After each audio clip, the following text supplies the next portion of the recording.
begyndte jeg også at blive lidt kedelig. Og så, da der var gået sådan godt og vel et halvt år, der var jeg så desperat efter at få et job, at jeg pakkede alle mine sydfrugter og forlod kæreste med videre her i Aalborg og tog til Vejle. Jeg ansat i Vejle Kommune i et 3 måneders vikariat, hvor jeg skulle lave boligplanlægning. Jeg anede ikke en skid om boligplanlægning, men det var et job, og det var en måde at komme i gang på, så det var kærkomment. Så gik det så hverken værre bedre, end at dengang jeg havde været dernede i en måned, så fik jeg så tilbudt job i Aalborg Kommune.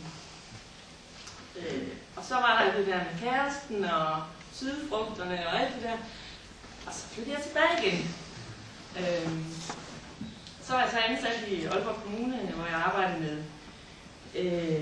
kommuneplanlægning i Aalborg Øst. Så startede det med, og så udviklede det sig til at blive noget med kvarterløft. Jeg har sikkert alle sammen hørt om det kvarterløftprojekt, som har kørt i kommunen overrettet i Aalborg Øst.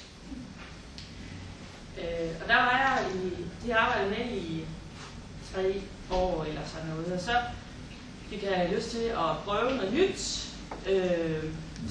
Så fik jeg mulighed for at komme ned til Svend Allan Jensen, som nu er en tegnestue, som ligger hernede i byen, hvor jeg så var i en overrække af 3-4 år eller sådan noget.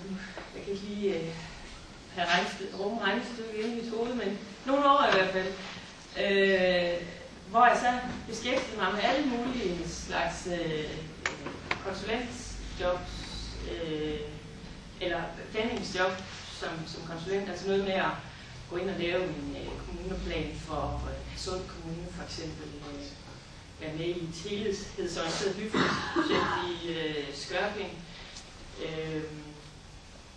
og alt muligt. Så da det ligesom var blevet lidt kedeligt, så jeg så et rigtig spændende job i Aalborg Kommune igen, fordi det var ikke sådan, at jeg havde været ked af at være i Aalborg Kommune. Jeg trængte bare ligesom til, at der skulle ske noget nyt, og i mellemtiden havde jeg så også stiftet familie og fået børn, og så tænkte jeg, det der med kommunal ansættelse og fri klokken 3, og det var lidt attraktivt.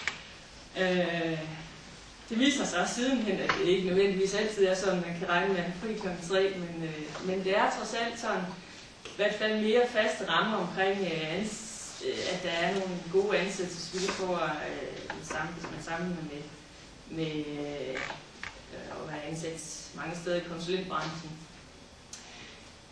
Så der er så nu.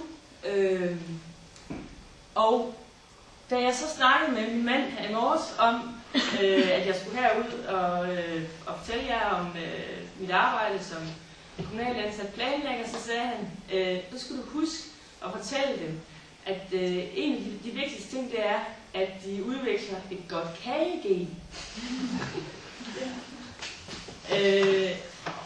Og altså, jeg er ikke helt sikker på, at jeg er enig med ham i, at det er så vigtigt. Altså, det er rigtig nok, at vi spiser kage torsdag eftermiddag hver uge.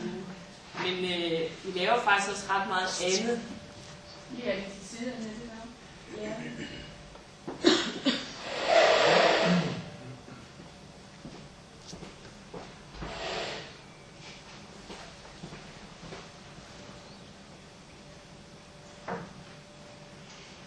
Og det jeg prøver på at skitsere med det her ugeskema,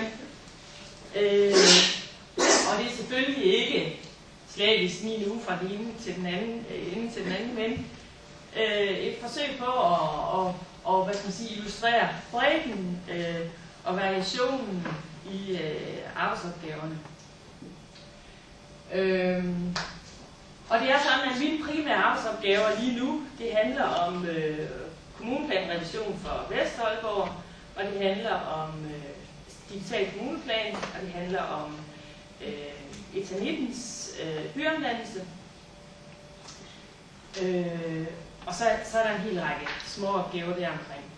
Men hvis jeg sådan tager udgangspunkt i en aktuel situation, så kunne mandag starte med, at jeg